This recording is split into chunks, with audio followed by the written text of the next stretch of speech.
Good morning, students. So today we are starting our new chapter in geography, that is India size and location.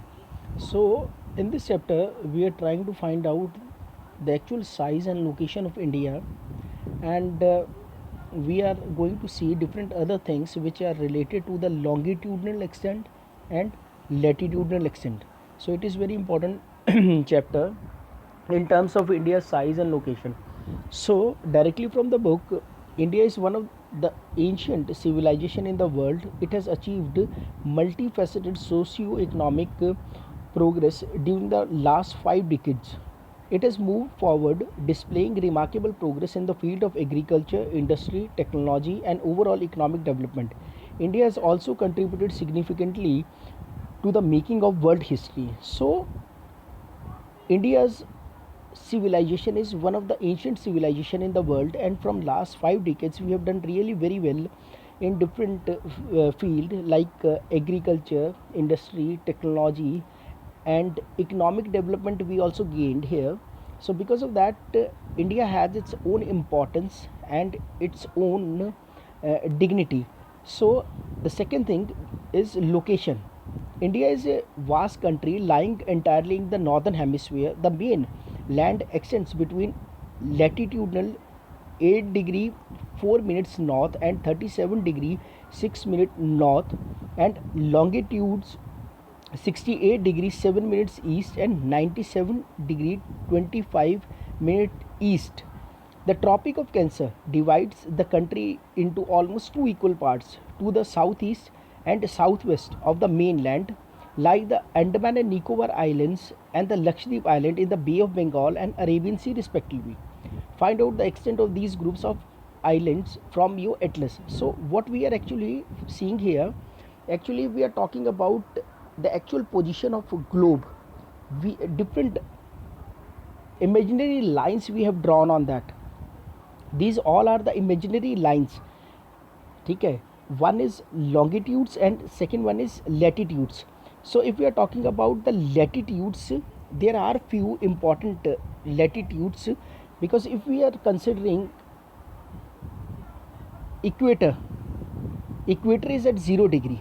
Above equator, the entire area or this entire is northern hemisphere, and below that it is southern hemisphere, or you can say southern hemisphere. So equator we are considering at 0 degree. Above that it's northern hemisphere, and India lies here in northern hemisphere.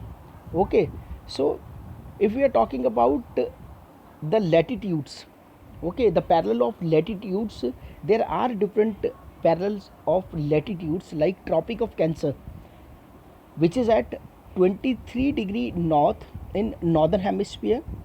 Tropic of Capricorn, which is at 23 degrees south in the southern hemisphere. Arctic Circle, which is at 66 degree north of the equator, and Antarctic Circle, which is 66 degree south of the equator. So according to that, the Tropic of Cancer, which is passing from the mid of India, it divides India into two parts. Okay, divide India into two parts. Now we are moving towards the size. The landmass of India has an area of 3.28 million square kilometer.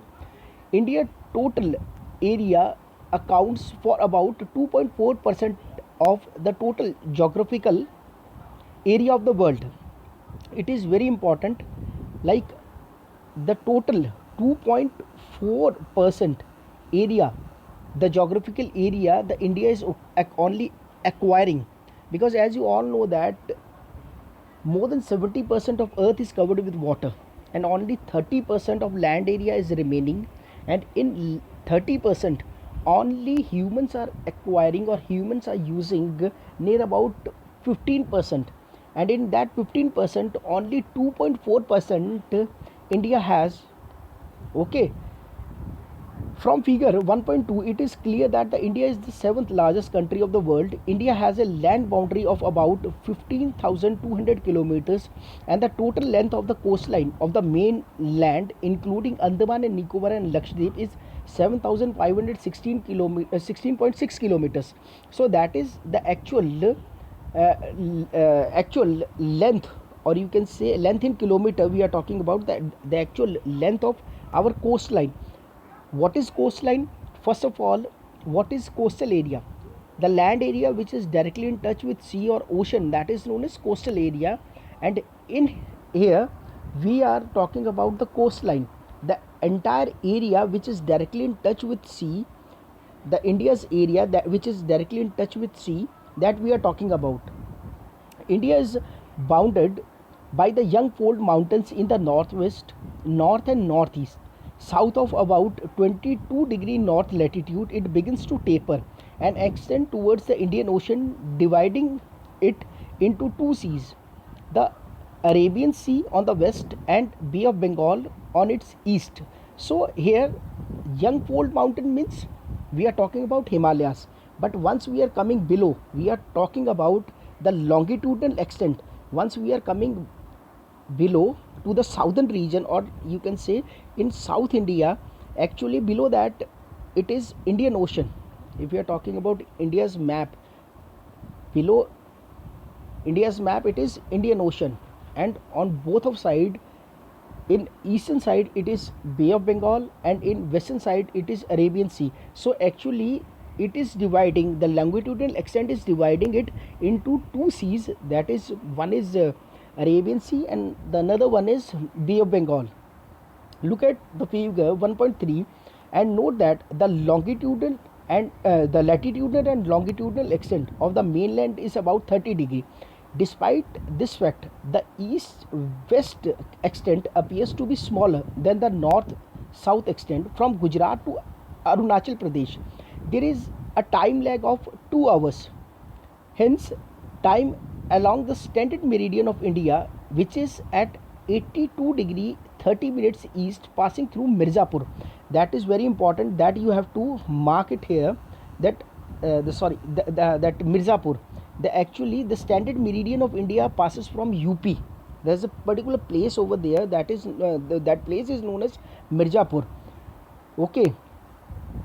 The longitudinal extent influences the duration of day and night as one moves from south to north.